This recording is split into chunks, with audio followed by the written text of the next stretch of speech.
자, 여러분들에게 한번 이렇게 좀 질문 하나 드릴게요. 대부분 여러분이 하나님을 믿는 부모가 된 것으로 제가 가정을 하고, 부모된 여러분에게 가장 큰 고민이 뭘까라는 것입니다. 자, 여러분 어떤 고민이 있죠? 여러 가지 고민이 있겠지만 아마도 믿음이 흘러내려가는 것, 믿음이 전승되는 게 쉽지 않구나, 이게 정말 어렵구나. 정말 한 분은요, 목사님이 구원의 계보 얘기했는데, 그 구원의 계보라는 게 정말 어렵다는 거, 너무도 귀한데 이게 정말 쉽지 않다는 것을 제가 매번 깨닫습니다, 이런 말을 하시더라고요.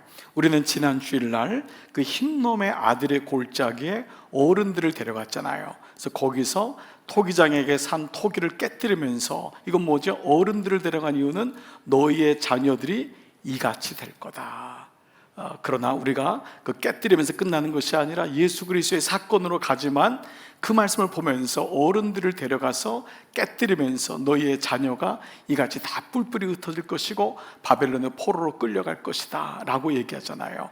그러니까 한 분이 이 흰놈의 골짜기가 어려운데, 목사님이 이게 이놈의 아들의 골짜기 하니까 쉽더래요. 네, 흰놈의 아들의 골짜기가 이놈의 아들의 골짜기, 여러분 잊지 마시기 바랍니다. 그래서 제가 그래서 딸도 있습니다. 이놈의 딸의 골짜기. 그러니까 여러분, 이렇게 하나님이 예레미야를 통해서 이스라엘 자손이 어떻게 될지를 말씀하셨는데, 22일 금요일부터 그 왕들이 나오는데, 왕들은 뭐냐 하면은 자녀들의 대표격이잖아요. 요시아의 자녀가 나와요. 요시아가 죽은 다음에 살룸, 요아킴, 그 다음에 요아킴의 아들 고니야. 이 고니야는 요아긴이라고도 해요. 요아킴이 아버지고 아들은 요아긴. 자, 근데 이 놀랍게도 요시아에게서 태어난 아들이 살룸하고 요아킴입니다. 그러니까 요시아는 남유대 20대 왕 중에서 가장 성군이에요. 하나님을 가장 예배했던, 정말 저렇게 예배할 수가 있을까 그랬던 그 아버지인데, 아들 둘은 완전히 폐륜합니다. 정말 이걸 보면은 이해가 잘 안 되죠. 게다가 그 아버지가 요아킨이 그렇게 폐륜하러 하나님을 떠나 살았으면, 그 아들 고니야, 요아킨은 그렇게 살면 안 되잖아요.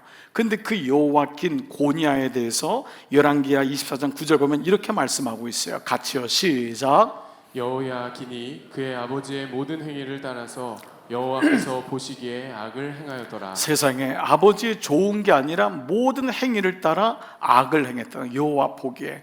그러니까 정말 이런 말씀을 보면은 어떻게 이렇게 한결같이 하나님을 떠나갈까, 우리에게 좀 질문이 생기는 것 같아요. 도대체 무슨 문제일까? 여러분, 아버지가 저렇게 믿음이 좋으면은 아들들은 중간이라도 해야 되잖아요. 어머니가 저렇게 기도하고 하나님을 바라보면은 자녀들, 딸들은 중간이라도 해야 되는데, 그렇지 않은 거예요. 뭔가 우리의 기대와는 다른 일들이 일어나요. 요시아의 아들들인 살룸하고 요아킴이 정말 페루나처럼 아버지의 믿음에 완전히 져버렸는데, 또 반면에 보면은요, 요시아의 아버지 므낫세는 시대의 남봉꾼입니다. 그리고 하나님이 아닌 몰렉에게 자기 자식을 드렸던 사람이 므낫세예요. 근데 그 므낫세에게서 누가 나옵니까? 요시아가 나와요. 참, 우리가 이런 거를 보면은, 우리가 일반적으로 부모의 유전자 기질은 자녀들에게 그대로 내려가죠. 뭐 시키지 않아도 내려갑니다. 여러분, 제가 일전에 한번 얘기를 드렸나요? 제가 잘 때 다리를, 제가 양반 출신이라서 다리를 이렇게 얹고 잡니다. 주무실 때도 다리를 이렇게 얹고 자. 이게 고난도 자세입니다. 그 집사람이, 목사님 왜 잘 때도 이렇게 다리를 양반다리 하냐고. 너무 놀라운 일이 생겼어요. 제 아이가 저랑 똑같이 이루고 자요. 이거를 뭘로 설명을 하겠어요? 그러니까 우리의 기질은 뭐 가르쳐 준다고 되는 게 아니고 흘러내려가요. 그런데 믿음은 그렇지 않아요. 믿음은 그렇지 않아요.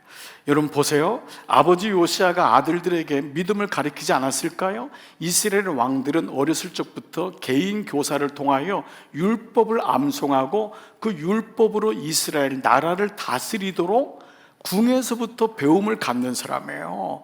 그러니까 어릴 때부터 말씀을 암송하고 배웠는데도 불구하고 이들이 이렇게 돼버린 거예요. 그런데 그 여호와긴의 아들의 고니아에게, 여호와긴에게 하나님이 하신 말씀이 아주 중요한 힌트가 될 수 있습니다. 그게 어제 말씀인데요, 여러분 어제 묵상했던 말씀 혹시 기억나는 분이 있어요? 22장 21절이에요. 같이 한번 볼게요. 내 말이 나는 듣지 아니하리라. 너 말이, 자기가 아들이 뭐라 하냐면 나는 하나님 말 듣지 않아요. 그러느니 내가 어려서부터 내 목소리를 청종하지 아니함이 다 같이요 내 습관이라. 이게 어릴 때부터 됐다는 거예요. 근데 이게 어려서부터는요 유아기가 아니에요. 이 원어적으로도 그렇고 이때 언제냐면 영어도 from your youth라고 하는 청소년 때예요. 10대인 거예요. 그리고 어렸을 적은 보통 부모들 손에 이끌려서 교회에다 나오잖아요. 아동부, 영유치부. 그런데 중고등부 때는 다릅니다.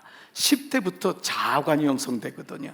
10대부터 세상에서부터 가치관을 받거든요. 그래서 내가 어려서부터는 보통 10대를 의미한다고요. 그리고 영어에도 youth고 원어에도 그렇게 너의 젊은 때부터라는 것은 너가 눈을 뜨고 너의 자아가 생길 때부터라고 하는 건데, 이것이 습관이 되었다는 거예요. 이 어려서부터 하나님의 말씀에 청종하지 않고 부모의 말을 반항하고 저항하는 것이 습관, 길이 닦여졌다는 거예요. 그러면 이 반대말로 하면 여기서 힌트를 잡을 수 있는 게 뭐냐면, 믿음에는 성령의 도우심으로 동기부여가 돼요. 성령께서 오셔서 믿음을 갖는 게 좋구나, 믿음은 믿어야 되겠구나. 그런데 그 다음부터 있어야 될 것이 뭐냐 하면 믿음의 자의적 습관이라는 단어를 써요. 믿음의 자의적 습관, 이것이 형성되는 때가 언제냐면 바로 10대입니다.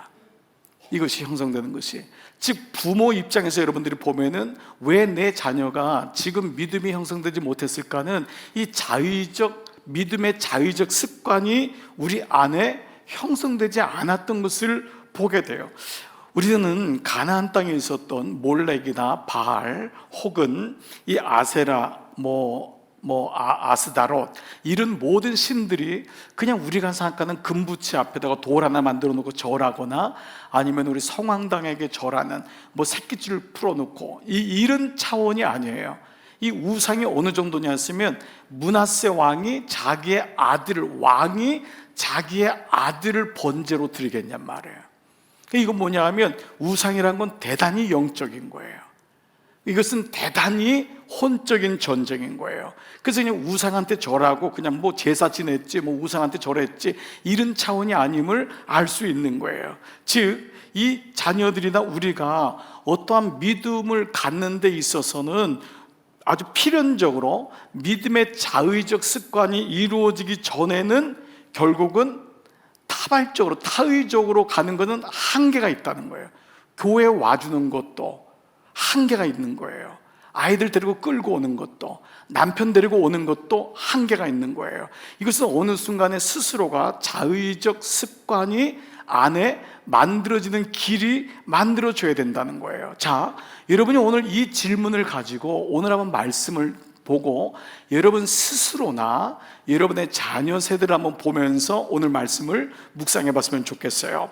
오늘 24장 본문은 하나님을 떠난 이 땅의 거짓 왕들, 자기가 왕이라고 생각하는 거짓 왕들, 그리고 자녀를 세상의 왕들에게 빼앗긴 부모에게 하는 메시지가 오늘 23장 1절부터 시작됩니다. 자, 1절이 이렇게 시작돼요. 1절 다 같이 시작. 여호와의 말씀이니라. 내 목장의 양떼를 멸하며 흩어지게 하는 목자에게 화가 있으리라. 내 목장의 양떼를 멸하고 흩어지게 하는 그 목자가 누구냐 하면 바로 거짓 왕들, 그리고 왕들에게, 세상의 왕들에게 자녀를 빼앗긴 부모들이 목자인 거예요. 그 목자에게 화가 있는데 구체적으로 얘기해요. 2절 3절 보면은, 그러므로 이스라엘의 하나님 여호와께서 내 백성을 기르는 목자에게 이와 같이 말씀하시니라. 너희가 내 양떼를 흩었고 그것을 몰아내고 돌보지 아니하는 너희가 보라내가 너희의 악행 때문에, 여기 악행이라는 것은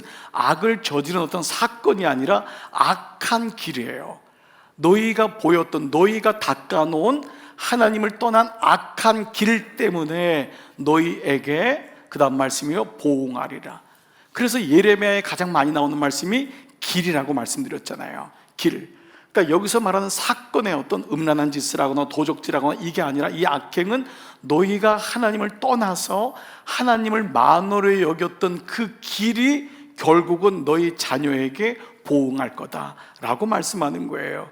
자, 이 말씀은 이미 9장에서요 예레미야가 얘기했던 그 말씀이 성취되는 건데, 예레미야 9장 21절 보면은 무릇 사망이, 죽음이, 결국 죄의 삭은 죽음이잖아요. 하나님을 떠난 결과의 그 죽음이 너희의 집에 창문을 통해 넘어 들어온 거예요. 내가 친구를, 우리 아이가요 원래는 안 그랬는데 친구를 잘못해서, 아니에요, 여러분의 가정의 창문을 통하여 그 사망이 들어왔대요. 우리 아이가 학교를 잘못 갔어요. 아니에요, 여러분의 집을 통하여서 넘어 들어오며 우리의 궁실, 이 말씀 침실이에요. 우리 애가 보인 침실의 모습이 자녀들과 거리에서 자녀들을, 그 다음 말씀이요, 청년들을 멸절한다는 거예요. 부모가 보여준 창문과 부모가 보여준 침실이 결국은 우리 아이들에게 이런 모습을 보여주었다라고 하는 아주 뼈아픈 얘기인 거예요. 그런데 이런 놀라운 말씀, 이 말씀 가운데 정말 또 복음이 선포돼요. 이것이 예레미야의 구조예요. 모든 선지서의 구조는 정말 하나님의 말씀을 가지고 치열하게 심판합니다. 치열하게 권면해요. 꾸지람을 들으셔야 돼요. 부모의 권리는 꾸지람이라고, 아버지의 마음은 이 꾸지람을 주시는데 그 뒤에 다시 소망의 말씀이 있어요. 끝난 게 아니에요. 주어가 바뀌어요. 2절에서는 너희가 그러지 않았냐 했는데 이제는 내가 회복하겠다래요. 3절을 봐보세요. 내가 내 양떼에 남은 것을 그 몰려갔던 모든 지방에서 모아 다시 그 우리로 돌아오기를. 누가 주어죠?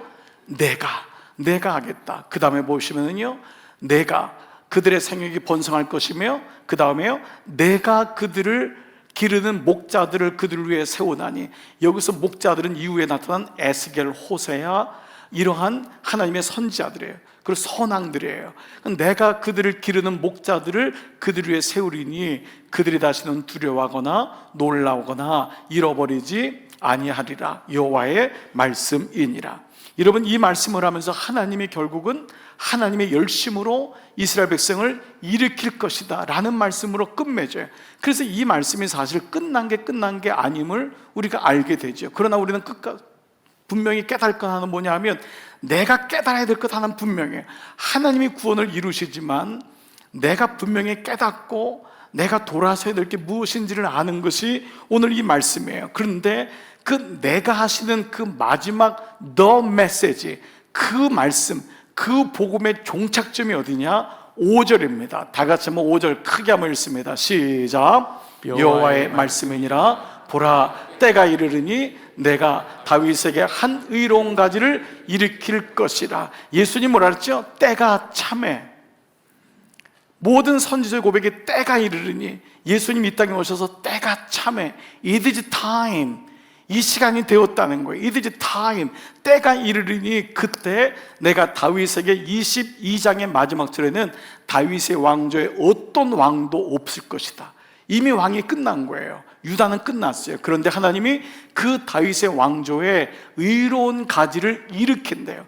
가지가 잘린 줄 알았는데 하나님이 다시 가지를 주어서 싹이 나게 하고, 그 토기가 깨진 줄 알았는데 예수 그리스도가 십자가에 깨지심으로 다시 구원이 성취된다고 하는 예레미야의 구속사적인 말씀이 선포되고 있는 거예요. 이게 바로 하나님의 구원의 열심에 대한 메시지인 거예요. 자, 그래서 그분이 어떻게 하시냐? 오늘 5절과 6절 보시면은요, 그가 왕이 돼요. 이 땅에 다스리는 그 잘못된 목자가 아니고 세상의 어떤 정치인이 아니라 그가 너의 왕이 되어 그가 너희를 지혜롭게 다스리며 너희는 다스림을 받고, 이게 주권이잖아요. 하나님의 주권이, 주도권이 이루어지고 세상에서 정의와 공의, 하나님의 그 진리를 행할 것이며 그의 날에 유다는 그 날이 오면은 구원을 받을 것이다. 한 의로운 가지에 의해서 이스라엘은 샬롬이 선포될 것이며 그의 이름은 여호와 우리의 공이라. 놀랍게도 유다의 마지막 왕 이름이 시드기야예요. 시드기야인데 시드기야의 뜻이 뭐냐면 하나님은 공의로우시다. 그러나 시드기야는 가장 악한 왕이었습니다. 하나님이 이 땅에 그 왕이 아니라, 하나님의 흉내를 내는 왕이 아니라 그분이 진짜 왕이 될 것이다 라는 말씀으로 이 메시지가 오늘 오고 있어요. 그래서 오늘 23장의 5절 6절은 예레미야의 가장 중요한 축이 되는 말씀이에요. 이 말씀 때문에 심판이 오고, 이 말씀 때문에 바벨론으로 가지만 광야에서 노뱀 대신 예수 그리스도를 바라볼 수 있는 것이죠. 자, 그런데 이렇게 오늘 말씀은 그분의 구원이 마침내 장차 어떻게 이루어질 것을 말씀하지만은, 서론에서 제가 여러분과 함께 나눴던 오늘이라고 하는 시대는 만만치 않다는 거예요. 오늘 우리의 가정은, 오늘 우리의 자녀들은 오늘 이 잘못된 믿음, 부모가 닦아놓은 하나님을 만으로 여기는 그 길로 인하여 이 아이들이 믿음의 자의적인 습관이 형성되기도 전에 타의적인 세상에 의한 영향과 가치관을 받아서 그만 그들이 몰렉, 그리고 바알, 아스다롯, 이 아세라, 이런 모든 세상의 왕들을 지칭하는 우상들의 영향으로 인하여 타의적인 믿음으로 바뀌어버린 거예요. 스스로가 자의적인 습관을 가지고 하나님을 따라가는 것이 아니라 누군가에 의해서 이끌려가는 믿음이 되어서 결국은 살룸처럼, 여호와김처럼, 고니아처럼 사라지는 거예요. 자, 그렇다면 우리 안에 도대체 어떤 부분이, 오늘 이 말씀에 그것이 내 습관이라 습관이 되었다면 어떤 것이 우리 안에 습관이 되었길래 하나님을 떠나가게 될 건가? 우리가 이 말씀을 한번 묵상해 보겠어요. 저는 이것을 오늘 이스라엘 백성에 깔렸던 믿음이 어떤 믿음이냐 하면 바로 불가지론적 믿음이라는 거예요. 여러분이 혹시 불가지론이란 말을 들어보신 분도 있고 듣지 못하신 분도 있는데, 불가지론적 믿음이라고 한 것을 여러분 한번 생각하시면서 이 말씀을 한번 추적해 볼게요. 자, 한자로 불가지라고 하는 단어는 그 말 그대로 알 수 없다예요. 지식이 없다, 이게 불가지입니다. 아는 게 없다, 알 수 없다. 즉 이거 뭐냐면 신의 존재를 알 수 없다라는 뜻이에요. 그러니까 사실은 무신론하고 같은 영역으로 얘기하지만 제가 불가지론 믿음이라고 한 이유를 여러분이 한번 생각해 보시기 바랍니다. 자, 우리가 묵상하고 있는 이스라엘 백성에게 보여지는 모든 영적인 행태, 정신적인 모습이 축이 바로 이 불가지론적인 모습이에요. 오늘의 시대를 살고 있는 여러분과 우리의 자녀들이 알게 모르게 깔려있는 모습이 뭐냐면 이 불가지론적 모습이라는 거예요. 자, 한 분이 이런 큐티를 나눴어요. 그렇게 매일 예배드리는 이스라엘 백성이 어떻게 그렇게 우상을 섬기고 하나님 말씀에 불순종하는지 이해가 안 됩니다. 자, 여러분 어떠세요? 이스라엘 백성은 세상 사람들이 아니에요. 일요일 주일마다 우리처럼 예배를 드리는데 나가면은 음란하게 사는 거예요. 나가면 우상 숭배하고, 나가면 사기치고, 나가면은 이방인들 뭐 그냥 맘대로 하고. 그러니까 이 사람들이 나중에는 몰렉에게 자기 자식을, 이 세상의 성공의 신, 번영의 신에게 자기 자식을 갖다가 산채로 바치는 게 이스라엘의 모습인 거예요. 그들이 말씀을 모르느냐? 아니에요. 이스라엘 백성은 태어날 때부터 말씀을 암송도 한다고요. 율법을 배워요. 그러니까 이분의 묵상에 이해가 되는 거예요. 근데 이게 뭐냐? 세상의 가치의 힘인 거예요. 이게 세상의 가치의 힘인 거예요. 아까 말씀드렸죠? 몰렉이나 아세라, 바알은 그냥 세부치에다가 절하는 그런 차원이 아니라는 거예요. 우리의 모든 영과 모든 정신적인 세계를 완전히 붙잡습니다. 이것이 우리 자녀들이, 여러분들이 일주일 오늘 예배를 드리고 세상에 나가는 순간부터 계속 부닥치고 있는 세상의 가치예요. 여러분들이 집 안에다가 한가운데다가 모셔놓고 있는 TV 하나님, 그 하나님을 키자마자 수 없는 메시지를 전달하고 있는데 말씀이 없으니까 그 메시지를 보고 그대로 따라가는 거예요. 정치인들이 얼마나 백성들을 선도하고 속입니까? 수없이 정치적인 TV를 틀어놓고 보게 하잖아요. 제일 많은 게 뭐죠? 뉴스입니다. 남자들은 뉴스 보면서 세상의 정치를 다 아는 것처럼 흥분해요. 사실 아무것도 모르세요. 정치인들의 속셈을 어떻게 알아요? 그래서 여기도 쫓아다니고 저기도 쫓아다니고, 다 이렇게 축이 없으면은 세상의 가치관에 의해서 그냥 거기에 끌려다니는 모습을 보게 돼요. 예수님이 제자들을 파송할 무렵에 뭐라고 말씀하셨냐? 마태복음 16장은 파송장이에요. 그때 16장 6절에 한번 읽어볼게요. 시작. 예수께서 이르시되 삼가 바리새인과 사두개인들의 누룩을 주의하라 하시니. 이게 무슨 말씀인가 했더니 제자들이 사두개인이나 바리새인에게 주는 떡을 먹지 말란 말인가 이렇게 오해합니다. 그러자 예수님이 다시 가르쳐줘요. 그래서 12절에 뭐라고 말씀하냐면 그제서야 제자들의 떡이 누룩이 아니요 바리새인과 사두개인의 교훈을 삼가라고. 즉 그들이 가지고 있는 정신세계, 그들이 가지고 있는 하나님을 배역해서 닦여진 악한 길들, 그것을 조심하라고 삼가라고 말씀하신 줄을 깨달으니라.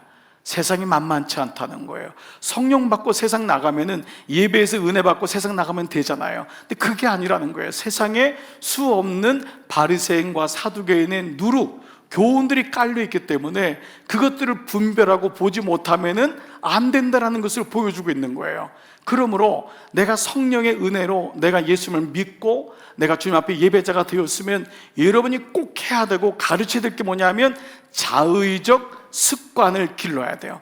그것이 내 안에 없으면은, 축이 없으면은 결국 세상의 교훈을 향해서 우리는 이길 수 없다는 거예요. 자, 물론 이 무신론은 하나님이 아예 없다, 존재하지 않는다 주장이잖아요. 근데 불가지론은요, 이게 아니에요. 그래서 불가지론을 진화된 무신론이라고 해요.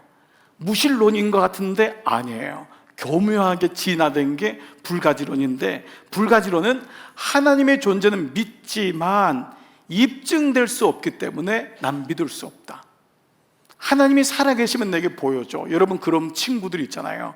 여러분이 그렇게 전도를 하는데도 야, 하나님이, 내가 하나님 알아, 하나님 있어, 근데 있으면 내게 보여줘. 그러면 내가 교회 다닐게. 예를 들면 이러한 거예요. 그래서 뭐냐 하면 믿지만 믿지 못하겠다는 거예요. 내가 믿지만, 말에 좀 어폐가 있지만 믿지만 믿지 못하겠다라는 거예요. 즉 입증되면 내가 믿겠다. 그래서 불가지론의 믿음에는요 뭐가 깔려 있냐면 자기의 기준이라고 하는 자기 생각, 성경을 흐르는 자기의가 깊이 뿌리 내려 있어요. 그래서 예수님을 믿지만 자기가 생각하는 거예요. 자기가 판단하고. 자, 이런 것이 이제 깔려 있는데 사실 여기 맹점이 있죠. 만약에 여러분 우리가 하나님이란 존재를 우리의 생각이나 우리의 IQ 정도로 우리 애가 막 이걸 경험됐다 그러고, 아, 하나님은 이래서 이분이 하나님이야, 하나님은 이런 분을 인식해, 만약에 이것이 인식되고 부정된다면 그때부터 하나님은 하나님이 아니시죠. 기껏 IQ 100, 120, 뭐 길어봤자 140, 150, 여기에 하나님의 존재가 함축되고 경험되어진다면 그분이 어떻게 하나님이겠어요? 그래서 성경에 처음부터 얘기하는 것이 나는 너의 하나님이라 얘기하지만 그 깔려있는 것이 뭐냐면 믿음이라고 하는 단어예요. 그래서 구약의 모든 말씀 주님이 드러내심이 구약의 완성본이 히브리서거든요. 여러분들이 아는 히브리서 11장이 믿음장이잖아요. 그 믿음장 11장 6절이 구약 모든 성경에 믿는 자의 축이 되는 말씀이에요. 3장 16절 하나님이 세상을 이처럼 사랑하사 독생자를 주셨으니 이는 저를 믿는 자마다 멸망치 않고 영생을 얻게 하려 하심이라. 이 말씀은 선포된 거예요. 그러면 이 말씀이 내 말씀이 되려면은 히브리서 11장 6절 뭐지요? 믿음이 없이는 without faith, without faith, 믿음이 없이는 아무리 하나님이 어떤 것을 주어도 우리가 자녀가 아버지에 대한 믿음이 없이는 어떤 것도 할 수가 없어요. 아버지라 부를 수도 없는 거예요. 그러니까 하나님과의 관계를 보세요. 믿음이 없이는 하나님을 기쁘시게 하지 못하다니, 하나님이 기쁨이 되지 않는 거예요. 의무적이 되는 거예요. 의무 방어전하는 거예요. 하나님과의 동행이 이루어지질 않는 거예요. 말씀을 봐도 기쁘지 않은 거예요. 어쩔 수 없이 그냥 묵상해야 되나 보나. 근데 그 믿음이 하나님을 기쁘시게 해요. 그래서 믿음이 없이는 주님을 기쁘시게 하지 못하나니 하나님께 나아가는 자, 이 말씀은 예배예요. 하나님께 나아가는 자, 무릎 꿇는 자, 하나님 앞에 엎드리는 자는 반드시 그가 계신 것과 그가 자기를 찾는 자들에게 상 주시는 이심, 구원을 주시는 이심을 믿어야 할지니라. 그래서 믿음에서 시작해서 믿음으로 멈춰요. 자, 그런데 이 불가지론자에게 가지고 있는 오늘 이 시대가 우리를 흔들고 요시아의 왕인 살룸과 여호와긴 고니아도, 혹 여러분도, 혹 우리의 자녀도 가지고 있는 불가론적 믿음에는 세 가지 특징이 있어요. 첫 번째 뭐냐면 히브리서 11장 6절 말씀처럼 믿음에 대한 개념을 얘기하는데 믿음이란 단어가 거북해요. 이게 첫 번째예요. 오늘 이 시대는 하나님을 믿는다고 하지만 믿는다고 하는 것에는 거북해요.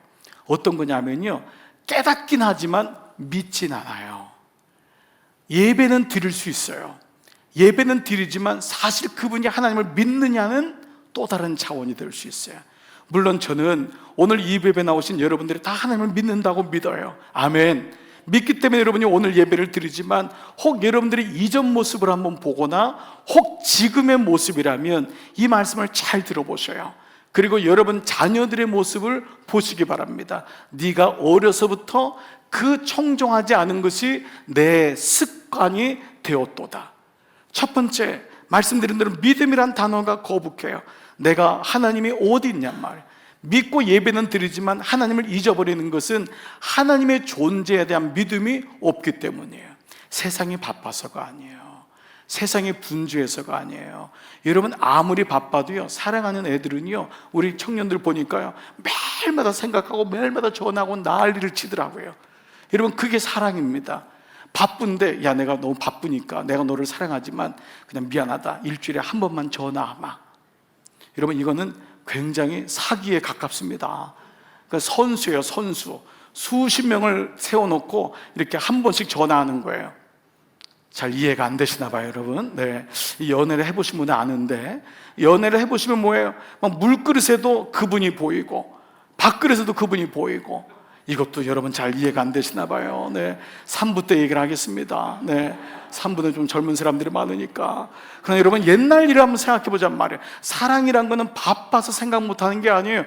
그분이 항상 있는 거예요. 믿음이란 것이 거북하게 여기는 것은 그분과의 교제가 이루어지지 않아요. 그래서 무엇보다요, 이 믿는 게 왜 단어가 거북하냐면 우리 안에 도사리고 있는 맹신적 믿음에 대한 두려움이 있어요. 그 믿음이 도를 넘을까 봐. 사랑이란 것은 정말 더 깊이 사랑해야지 그분을 만나요. 근데 오늘날 세상에 보여주는 거북한 믿음에 대한 종결이 뭐냐 하면 이 맹신적 믿음에 대한 모습을 보면서 그렇게 될 것에는 두려움이 있어요. 물론 이단이라고 하는 너무도 우리에게 치명적인 사건들이 많았어요. 그러나 여러분 뭐 무섭다고 뭐 안 담글 수는 없어요. 그렇잖아요. 네. 그렇기 때문에 오늘 내가 하나님을 믿는데 이것이 방해되었지만은, 거북한 지난 시간에 상처가 되었지만, 그렇다고 해서 이것 때문에 내가 사랑을 못할 수는 없어요. 사랑의 아픔을 경험한다고 더 이상 사랑을 못하면 어떡하겠어요?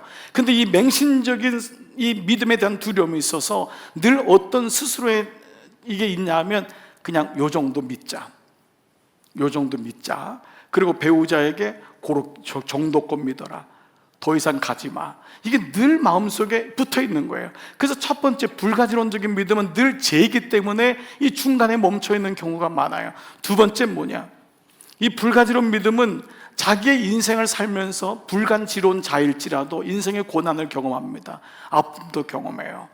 자기도 병도 나요. 그러면서 하나님의 존재가 인정돼요. 인정되지만은 여전히 자신의 세계가 더 큰 거예요. 하나님의 세계가 인정돼요. 고난도 와서 야 하나님은 있어, 그래. 근데 어떤 분은 죽을 때 깨닫는 분이 있어요. 근데 여전히 죽어도 자신의 세계가 있는 거예요. 믿음이란 것은 자신의 의와 하나님의 의의 간극이 좁혀지는 거거든요. 말씀으로 인해 나의 의가 포기되고. 결혼 생활이 뭐예요? 이걸 줄이는 게 결혼 생활 아니에요. 근데 이게 안 되는 거예요. 그러니까 여전히 불가지론자는 하나님은 믿지만 여전히 자기 중심으로 결정하고 판단하는 거예요. 자기 방식으로 믿어요. 꼭 예배 드려야 되나요? 어떤 분 이런 분이 있어요. 주일날 꼭 교회 가야 되나요? 요즘 좀 올라 있는데 나 주님 믿어요. 주님 믿어요. 근데 여러분 이건 어떤 거랑 똑같냐면요, 어떤 사람은 연애하면서 나 너 사랑해, 그렇지만 꼭 만날 필요 있니? 전화로 그냥 온라인으로 우리 사랑하자고 얘기하자. 똑같은 거예요. 그 뭐냐면 자기 중심의 축이 딱 사로잡혀 있기 때문에 모든 걸 자기 편한 대로 합니다. 모든 거를. 그러니까 신앙의 축이 자기가 익숙하고 편한 길로 가는 거예요. 자기 세계가 확실히 있는 거예요. 제가 어느 날 신방을 가면은 이런 마음이 있습니다. 목사로서 그분에게 정말 하고 싶은 말씀이 있어요. 그래서 그분의 신앙생활 전체를 쭉 봅니다. 그리고 이렇게 신방이 정해졌으니까 이 신방 가면은 꼭 이 사람에게 말씀을 드려야 되겠다. 그런데 그때는 아멘을 합니다. 그런데 돌아와서 보면 또 똑같아졌어요. 왜냐하면 자기의 세계가 너무 강한 거예요. 자기 생각이 너무 강하다 보니까 말씀이나 이 축이 들어오지 않는 경우가 많다는 거예요. 세 번째가 가장 중요해요.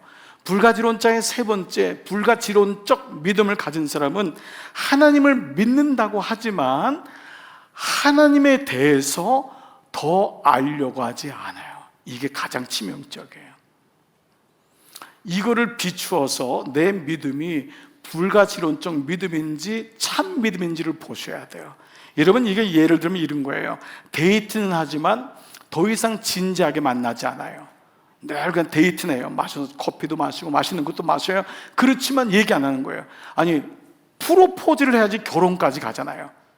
그러니까 이스라엘 백성이 뭐냐 하면은 우상 섬기는 게 이거예요. 이신도 섬기고 이신도 섬기고 이신도 섬기고 이신도 섬기고. 어떤 분은 이런 분은 없겠지만 예수 믿는 거를 보험 드는 거로 믿는 분이 있대요. 그러니까 마지막에 내가 믿었던 것 중에 하나라도 잡아야 되지 않냐고. 웃지도 않으시네요, 여러분. 네, 그렇게 마지막에 반지 하나 더 끼는 걸로. 그동안 내가 부처 반지도 껴봤고 모하메 반지도 껴봤고 뭐 샤머닌도 껴봤고 무당도 찾아갔고 이 반지가 이렇게 안 빠져요. 이렇게 빠졌고 점쟁이도 찾아갔고. 그런데 이왕이면은 다들 예수 믿는 사람 보니까 괜찮을 것 같다 해서 보험 하나 드는 심정으로. 심지어 어떤 분은 전도할 때 또 그렇게 전도한대요. 보험 하나 드는 심정으로 교회 와. 아니, 그렇게 해서라도 오면 좋아요. 왜냐면 그때 모르니까. 그런데 그의 신앙이 불가지론적 믿음이니까 대부분. 근데 그런 사람이 하나님을 알아가면은 되잖아요. 그 사람이 하나님을 알면 되는 거예요. 근데 불가지론 믿음은 뭐냐 하면 첫 번째 뭐라 했죠? 믿음이 거북하고, 두 번째는 뭐라 했죠? 자기 세계가 있고, 세 번째는 하나님을 알려고 하지 않아요. 모든 선지서의 기본이 뭐냐 하면 여호와를 알라, 힘써 알라예요. 알지 못하면 하나님을 떠난다는. 그래서 한 조사에서는요, 무신론자가 공동체 안으로 들어오는 것이 불가지론자가 들어오는 것보다 4배 이상이 높대요. 무신론자는 처음부터 하나님 모르니까 그분이 말씀을 받으면은 오히려 예수 믿기도 쉽고 공동체 안에 들어오는데, 자기 생각에 꽉 차 있는 불가지론자는 공동체 안으로 들어오기가 여간 어려운 게 아니라는 거예요. 사랑하는 여러분, 생각해 보세요. 오늘 제가 말씀을 좀 마무리해 볼까요? 오늘 먼저 이 말씀을 듣는 분이, 혹시 여러분이 오늘 이 3가지 가운데 마음에 캥김이 있거나, 내가 축이 없이 살았구나, 내가 믿음이란 단어가 좀 거북했구나, 내가 여전히 내 세계가 너무 많구나, 교회에 대해서 판단하고 이런 건 잘하는데 믿음의 세계로 들어오지 않은 거예요. 어떤 분은 발코니 신앙인 거예요. 어떤 분은 교회를 너무 잘 알아요. 목사에 대해서 너무 잘 알아요. 심지어 점수를 매겨요. 목사님 이번엔 80점이었습니다. 지난주엔 60점이었거든요. 제가 20점 높아졌잖아요. 네? 오늘 히트 쳤습니다. 근데 정작 그는 그라운드로 안 들어와요. 발코니에 앉아 있는 거예요. 여러분, 이것은 굉장히 무서운, 사실은 불가지론적 믿음의 하나입니다. 무엇보다 하나님을 알려고 하지 않는 거예요. 나 젊었을 때 다 하나님 알았습니다. 나 옛날에 다 해봤습니다. 여러분, 믿음은 정말 마지막이 중요하지 않아요? 처음보다 더 중요한 게 마지막이에요. 제가 늘 말씀드렸어요. 관뚜껑 덮일 때가 제일 중요하다고. 그러나 우리의 믿음은 그렇지 않을 때가 너무도 많은 거예요. 그 남자 성도가 돌아가셨어요. 그 여자분에게 그 이정교에서 제가 이렇게 위로하려고 전화를 했는데 이 말씀하는 거예요. 얼마나 힘드세요 했더니, 목사님, 제 남편은 천국에 갔을 거예요. 물론 이제 갔을 거예요. 물론 이렇게 확신보다 뭐 이렇게 겸손하게 얘기를 해가지고 그 다음 얘기를 좀 듣고 싶었어요. 천국에 갔을 거예요. 그래서 제가 어떻게 천국에 가셨어요? 그랬더니 저희 남편은요, 법 없이 사는 사람이에요. 저희 남편은 선한 사람이에요. 저희 남편은 바람도 안 폈어요. 얼마나 성실했는지 몰라요. 제가 그런데요, 그 다음에는요, 그 다음에는요, 그리고 끝났어요. 그분은 오랫동안 교회를 다녔지만 자기의 축이 있었던 거예요. 예수님이란 단어가 없어요. 그는 하나님을 몰랐어요. 하나님을 알지 못했던 거예요. 오늘 여러분 설교 제목이 가장 위험한 믿지만 믿지 않는 믿음이에요. 믿지만 믿지 않아요.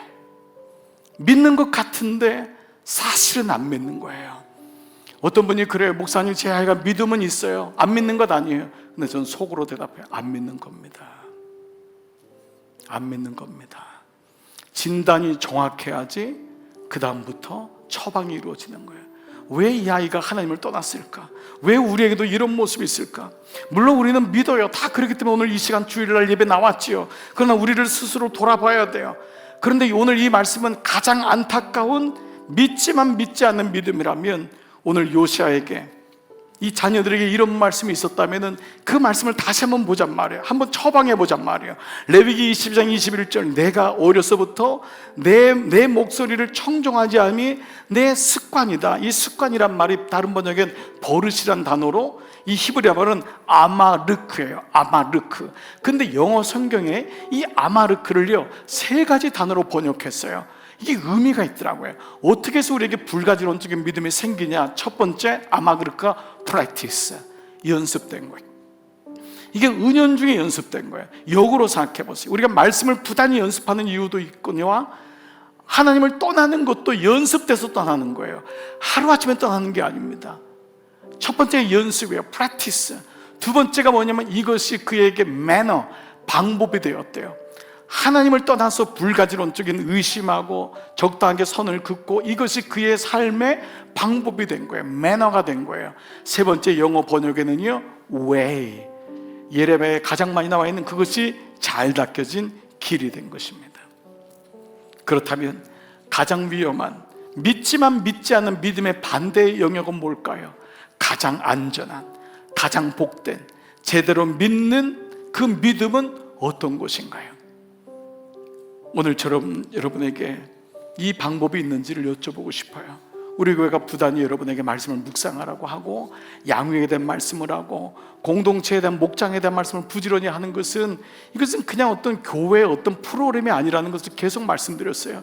이것이 우리 안에 닦여지지 않으면은 우리는 결국은 내가 그동안 닦여진 길로 갈 수밖에 없어요. 여러분, 믿는다는 것은 결코 쉬운 일이 아닙니다. 어렵습니다. 믿기만 하면 천국 간다는 것은, 믿는다는 것이 그렇게 간단한 말이 아니에요. 믿기만 한다는 건 그만큼 어렵다는 거예요. 제대로 된 믿음을 갖는 것이 무엇보다 소중해요. 자칫 인본주의적이고 행위적인 믿음에서 나와 하나님을 알아가는 과정이 여러분에게 있습니까? 저는 오늘 주일도 마찬가지지만 여러분의 한 주간 삶 속에 하나님을 알아가는 시간이 계속 늘어가기를 축복합니다. 하나님을 계속 묵상해 보세요. 그러면 나의 세계가 확실히 줄어듭니다. 축이 하나님의 생각으로 갑니다. 그리고 비로소 우리는 믿음이란 단어가 얼마나 분명한 단어인지를 깨닫게 됩니다. 오늘 이 아침 저는 여러분에게 이 놀라운 은혜가 임하기를 축복합니다. 믿지만 믿지 않는 믿음이 아니라, 주님, 제가 정말 믿습니다. 이 은혜가 우리 공동체 안에 있기를 주의 이름으로 기도합니다. 아멘. 여러분, 이 시간 말씀 노트 다 닫으시고 자리에서 한번 일어나 볼게요. 같이 한번 자리에서 일어나셔서 오늘 주신 찬양, 우리 같이 한번 이 찬양을 다시 한번 고백해 볼게요. 주님, 제가 연약합니다. 주님, 제가 너무 둔해서 주님 볼 수 없지만은, 주님, 제게 주신 이 믿음의 약속 가지고 제가 일어나 보겠습니다. 오늘 이 마음 가지고 함께 찬양하시죠. 주님, 주님, 제 마음이 너무 둔해서 주님을 볼 수 없습니다. 이 땅에 속하여 이 땅만 보라. 주님 손을 놓쳤습니다. 주님 손을 놓쳤습니다. 나는 나그네로 왔는데 왜 주저앉게 되었나. 난 정직인데 언제부터 내 삶의 주인이 되어버렸나. 믿음이 없이는 기쁘시게 못하나니 고된 수고도 다 헛될 뿐이라. 믿음이 없어서 무너진 삶의 모든 자리에 다시 주님을 기다리. 믿음이 없이는 기쁘시게 못하나니 고된 수고도 다 헛될 뿐이라. 믿음이 없어서 무너진 남의 모든 자리에 다시 주님을 기다립니다. 우리 한번 말씀 붙잡고 함께 기도하며 나가시겠습니다. 살아계신 아버지, 내 안에 나도 모르게 요시아의 자녀들처럼 불가지론적인 이 믿음이 있어서 아버지, 내 안에 이것이 나를 오랫동안 닦여왔음을 주님 보게 됩니다. 아버지, 내가 믿는다고 하였지만 어찌 보면은 사실 믿음이 없이 살 때가 너무도 많았습니다. 아버지, 가장 위험한 믿음이 믿지 않는 것이 오늘 이 땅에 주어진 모습이고, 오늘 지난 시간 오늘 한국교회가 이렇게 어려움을 겪는 이유는 바로 이런 모습 아니었습니까?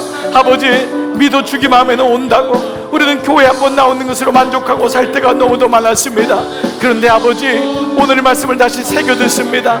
아버지, 내 안에 불가지론적인 믿음이 있어서 나도 모르게 내 안에 믿음이란 단어가 여전히 어색하고 힘들고, 하나님, 나의 세계, 나의 판단, 나의 의, 나의 기준이 여전히 자리를 잡고 있고, 무엇보다 하나님, 내가 하나님에 대해서 알려고 하지 않는 이 마음이 있다면 내가 어떻게 하나님을 알 수가 있습니까? 내가 어떻게 하나님과 교제할 수가 있습니까? 내가 그분과 어떻게 동행할 수가 있겠습니까? 자비로우신 아버지, 오늘 이 말씀이 내 안에 들어오시기를 원하옵고 기도합니다. 요시아의 자녀들이 저렇게 패역한 길을 걸었고, 하나님, 이스라엘의 모습들이 간 것은 바로 이 불가지론적인 믿음이 그들 세상의 영향을 받고 나도 모르게 그것이 축이 되어 살아올 때가 많았음을 보게 됩니다. 자비로우신 아버지, 내게 믿음을 주세요. 내게 귀한 믿음을 주세요. 내 축이 나의 의로부터 하나님의 의로 옮겨지게 하시고, 하나님, 내가 주님을 알아가기를 원합니다. 힘써 주님을 알기를 원합니다. 주님, 오늘 이 예배 나온 종들에게 이 은혜가 넘쳐서 가장 복된 길로 걸어가게 하여 주시옵소서. 믿음이 없이는 기쁘시게 못하나니 고된 수고도 다 헛될 뿐이라. 믿음이 없어서 무너진 삶의 모든 자리에 다시 주님을 기다립니다. 다시 주님을 기다립니다.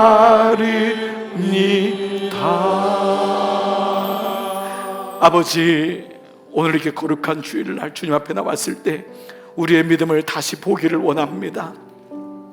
하나님, 우리가 너무도 세상의 많은 가치와 힘에 영향을 받아서 일주일에 한 번 예배를 드리고 하나님 새까맣게 잃어버리고 살 때가 많이 있음을 주님 앞에 고백합니다. 믿음이란 단어가 여전히 거북하고 어렵고, 맹신이란 단어 때문에 늘 부담스럽고, 우리는 하나님의 의보다 나의 의가, 나의 생각이 너무도 축을 이루고 있어서 내 생각대로 늘 판단하고 결정하고, 그것이 프랙티스 되고 그것이 매너가 되어 방법이 되었음을 주님 앞에 고백합니다. 무엇보다 하나님을 아는 것이 우리는 익숙하지 않습니다. 여호와를 힘써 하려고 주님 그렇게 말씀하셨는데, 오늘 이 아침 우리 교회 공동체를 위해 기도합니다. 하나님을 아는 모임들, 하나님을 아는 그 사람들이 우후죽순 이곳저곳에서 일어나게 하여 주시옵소서. 특별히 우리 어린아이들이, 우리 사춘기에 있는 우리 학생부들이, 고3 아이들이, 고2 아이들이, 고1들이, 초등학교까지 아이들이 양육받게 하셔서 이 아이들이 세상에 나가서 이길 수 있는 그 힘 주시기를 원하옵고 기도합니다. 몰래과 바알과 아스타롯이 판치는 세상에서 이 아이들이 복음을 알지 못하면 대학을 가면 열의 아홉이 사라집니다. 하나님, 어떻게 하면 좋습니까? 우리 아이들이 교회만 다니는 것이 아니라, 믿지만 믿지 않는 믿음이 아니라 하나님을 온전히 믿을 수 있도록 우리 공동체의 은혜를 베풀어 주시고, 부모된 우리가 먼저 제대로 믿고 하나님을 알고 나의 축이 아닌 하나님의 의로, 축으로, 그리고 믿습니다. 이 믿음의 놀라운 은혜가 말씀에 비추어져 성장할 수 있도록 축복하여 주시옵소서. 이제 문을 열고 세상에 나갑니다. 세상에 수없는 소리와 정보와 가치들이 종들을 힘들게 할 터인데, 광야 속에서 노뱀 대신 예수 그리스도 끝까지 붙들게 하시고, 부부끼리 서로 말씀을 나누고, 형제끼리 말씀을 나누고, 자매끼리 말씀을 나누고, 목장 안에 말씀을 나누고, 공동체 안에서 양육하면서 말씀을 나누며 그 말씀이 축이 되어 살아가는 한 주간으로 축복하여 주시옵소서.